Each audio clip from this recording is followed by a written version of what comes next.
Saturday, Toronto Sport Card Expo. Welcome, everybody. Very excited, honored to be sitting with NHL legend, Hall of Famer, Grant Fuhr. Hey, Grant. No, you're not old. I'm good. You? I'm doing well. I was up really late last night, having a good time here, enjoying the hobby, enjoying the spirit of the Sport Card Expo. Did you make the rave next door? There was no, didn't do that. Where I always like to start these conversations is going back to like your childhood and collecting and following the game of hockey.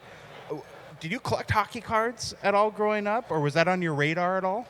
I've got a bunch of hockey cards, football cards. Oh, really? The baseball, yeah. I managed to collect a bunch when I was a kid. And Who are your guys? Like, who are the people that you really like to collect? mostly goalies. Okay. The Glenn Halls, Tony Esposito, all the way through guys like Roy Edwards. And the older group. I read that you were a fan of Glenn Hall. And so what was it about his game that you really appreciated? You know what? I just like the way he played. I think that's the biggest thing. He was athletic. Yeah. And you look at guys like Glenn, Roger Crozier, some of those guys, that they started the athleticism in goaltending, so it was fun to watch. Gotcha. So you had Glenn Hall cards then? I still do. You do? From your childhood? Oh, yeah. Okay. Do you have a favorite one that you can think of, or? I've got a Blackhawk one that's pretty cool. Oh, gotcha. Okay, so now even going back to when you were younger and collecting, is there a card that you had always wanted to have, or a player who's maybe rookie card that you had maybe never got, but wish you had back then? No, I've probably got all the cards that I wanted. I mean, some guy that wore 99, I've got a rookie card of his sign, so that works out pretty well. Yeah.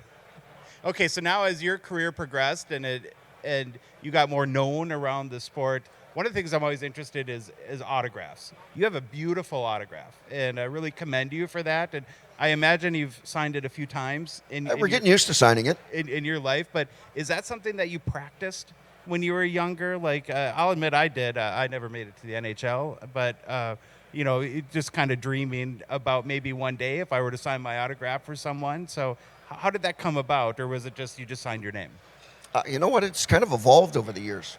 Now it's just how it works. I mean, it's not something I ever worked on or practiced. It started with two separate names, and it kind of blended into one, and we just tried to make it a little fancier. Oh, nice.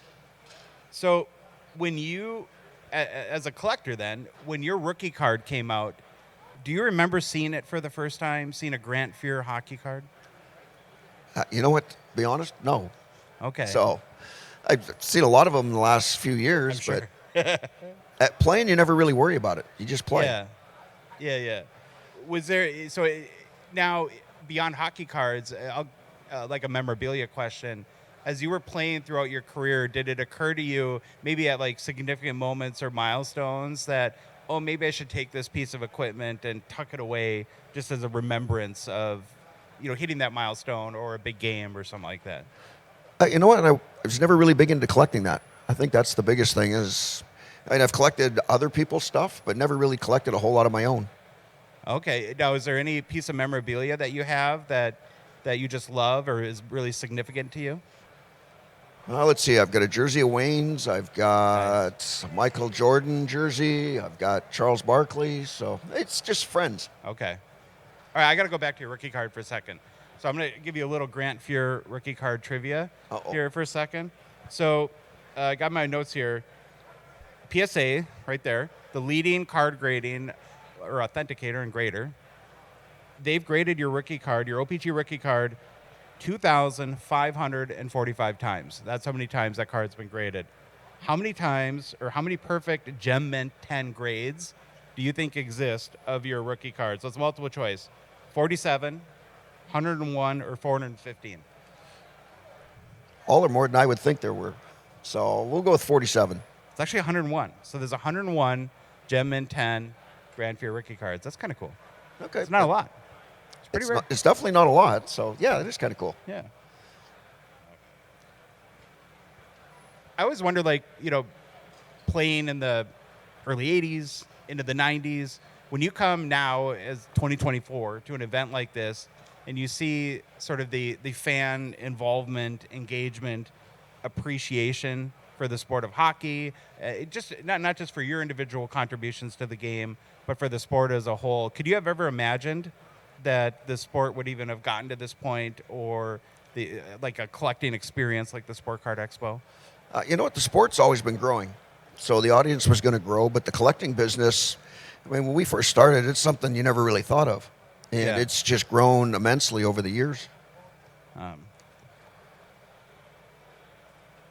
Okay. Is there a current goalie that plays today that you really appreciate, or that maybe reminds you of yourself, or that you just like watching? You know what? I like watching all of them. I mean, there's no small goalies anymore. So Yeah, isn't that weird? everybody's 6'5", 6'6". So you don't see a lot of guys that are 5'10", 5'9". I mean, the kid in Calgary right now, Dustin Wolf, I think might be the smallest in the league at 5'11".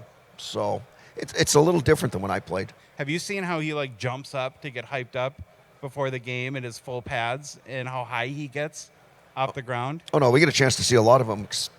We played against them. I work for Coachella Valley. Yeah. So we played him in the playoffs the last couple of years. So I've got a real good chance to watch him, and he's good. Yeah. Now, do you think in your heyday you could have out-jumped him from a vertical standpoint? I would give him a run for his money. I don't know if we'd out-jump him. Your pads are a lot heavier, though. We definitely wore a little heavier pads, so we could still jump with it, though. Okay, so what's a piece of modern goalie equipment that you think that if you could have just taken back to your day, that would have made just a huge difference in, your comfort or, ability to play? Probably just the overall weight of everything. Yeah. I mean, a pair of pads when we played was somewhere 18, 20 pounds, where they weigh about 4 now. Yeah. The upper body gear's lighter. The masks are lighter. Everything's a little bit lighter. And then, what's the sweat, too, right? That would really, was it? Well, our problem is once everything got wet, it stayed wet. So unless you had 4 or 5 days off, you're playing in wet gear. Did you ever, weigh them after the game? Like, when you're, because one of my good friends is a goalie coach back in the United States, and he would talk about how, like the weight loss, even during a game, through sweating, water weight, and stuff like that. Yeah, sure. In the game, you'd lose probably 15, 16 pounds. So all that sweat goes into your gear while the gear gets heavy. That's incredible. You never lose that weight. Yeah, that's incredible. Well, thank you. It's a treasure to have you. I appreciate your contributions to the game. Oh, I want to mention, too, to anyone watching, last week I watched your documentary, Making Coco, and it's amazing. And I really enjoyed it, and I would highly recommend anyone, to hear your story. And, it's just a very entertaining, flew by. Well, thank you. Yeah. All right, everybody, give Grant Fuhr a hand. Thank you. Thank you. A pleasure.